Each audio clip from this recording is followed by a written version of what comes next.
Captain Zixthera's membrane quivered as she reviewed the incident report for the 15th time. The crystalline being's translator struggled with the emotional undertones as she addressed the Galactic Exploration Council via quantum entanglement communicator. "Honored Council," she began, her voice creating harmonic frequencies that rippled through the bridge of her scout vessel. "I must formally recommend that Sol 3 designation Earth be classified as a Level 9 Deathworld and placed under indefinite quarantine protocols." The silence that followed was punctuated only by the nervous clicking of Counselor Vricktan's chitinous appendages. As a member of the hardy crystalline collective, Zixthera had explored gas giants where atmospheric pressure could crush most species, ice worlds where temperatures dropped below absolute zero's theoretical limits, and even the radiation-soaked surface of neutron star satellites. Nothing in her 2 centuries of exploration had prepared her for what she witnessed on the 3rd planet of an unremarkable yellow star. "Continue your report, Captain," came the gravelly voice of High Counselor Mordak through the quantum link. Zixthera's form shifted, adopting the posture her species used for delivering grave news. 3 standard cycles ago, my team conducted routine atmospheric readings and biological surveys of Sol 3. Initial scans indicated a diverse but manageable ecosystem. Oxygen-nitrogen atmosphere, carbon-based life, gravity approximately 1.2 standard units, well within exploration parameters. She paused, accessing her memory cores to replay the events with perfect clarity. We observed one of the dominant bipedal species, humans they call themselves, in what appeared to be a recreational activity. A single individual, designation Marcus Chen according to intercepted communications, was engaged in what their language termed trail running. Counselor Vricktan's antennae twitched. "Recreational locomotion is common among most sapient species, Captain. Surely this doesn't warrant—" "You misunderstand the nature of this recreation," Zixthera interrupted, her harmonic voice taking on urgent overtones. This human was not simply moving for pleasure, he was being pursued. The quantum link crackled with interested murmurs from the council chambers light years away. The terrain was what humans classify as wilderness, jagged rock formations, dense vegetation, and a 37% incline grade that would challenge our best mechanical ascenders. The temperature read 42 degrees Celsius in direct sunlight. Humidity levels at 89%. Atmospheric conditions that would overwhelm most species' respiratory systems within minutes. Zixthera's memory cores displayed the scene with crystalline clarity. The human had been moving through this hostile environment for over 2 standard hours when her team detected the predator. A local apex carnivore, scientific designation Ursus americanus, had detected the human's scent trail and begun pursuit. This creature masses approximately 120 kilograms of muscle and bone, equipped with retractable claws and powerful jaws capable of crushing titanium alloy. It can achieve speeds of up to 55 kilometers per hour in short bursts. The captain's form dimmed as she recalled what happened next. Council members, what I witnessed defied every principle of evolutionary biology I thought I understood. When the human detected the predator's approach, he did not flee in panic as any rational being would. He did not seek shelter or call for assistance from his pack. Her harmonic voice dropped to barely audible frequencies. He smiled. The quantum link fell silent. The human Marcus Chen assessed his situation with predatory calm that would make our finest military tacticians envious.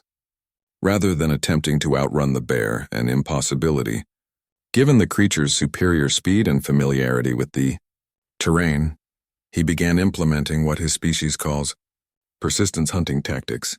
Zixthera accessed tactical files from her ship's database, overlaying her observations with theoretical models. Humans, we learned, evolved as pursuit predators on their death world. Their bipedal locomotion system, while appearing inefficient, allows for superior heat dissipation through exposed skin surface area. Their cardiovascular system operates at efficiency levels that exceed our most advanced biomechanical augmentations. Most terrifyingly, their mental architecture is specifically adapted for sustained, methodical pursuit of prey across vast distances and extended time periods. The captain's form began rapid color shifts, her species equivalent of nervous agitation. Marcus Chen began what he termed playing the long game. He deliberately slowed his pace to what he calculated the bear could maintain, then began leading it through increasingly difficult terrain. For the next 4 standard hours, council members, I watched this single human systematically exhaust an apex predator through sheer, relentless endurance. Counselor Vrichton's voice carried barely contained horror. 4 hours? Continuously? The bear attempted to disengage multiple times. Each attempt was countered by the human adjusting his route to maintain optimal pursuit distance. He monitored the creature's respiratory patterns, tracked its stress indicators, and calculated its remaining energy reserves with the precision of a military AI. Zixthera's memory cores replayed the final moments of the encounter. When the bear finally collapsed from exhaustion and heat stroke, the human approached it without fear. He provided water from his portable supply, remained with the creature until its breathing stabilized, then continued his recreational run for an additional 2 standard hours. The quantum link buzzed with shocked commentary from council members.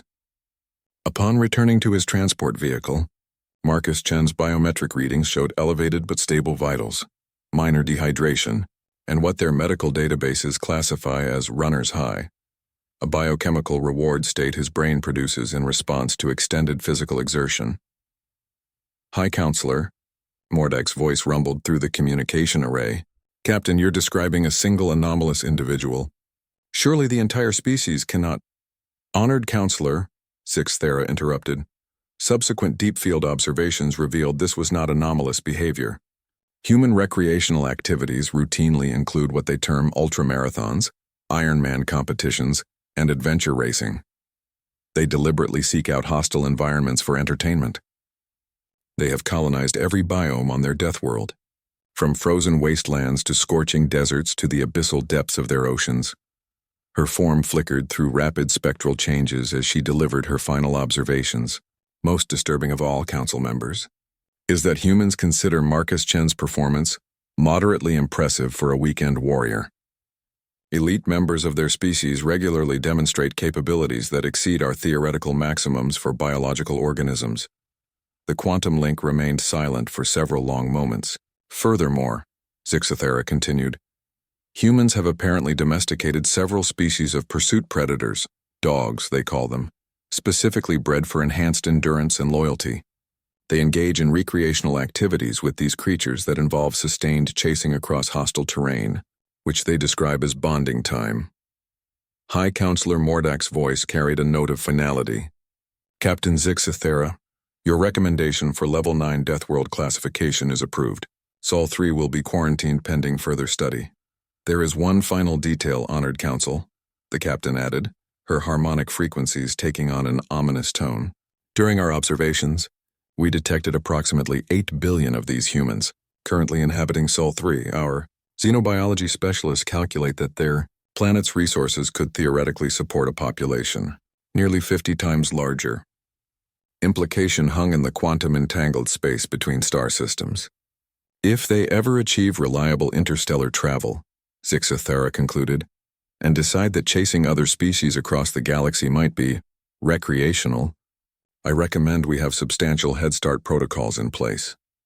The quantum link disconnected abruptly, leaving Captain Zixthera alone with her thoughts and the terrifying memory of a human smile when faced with a charging predator.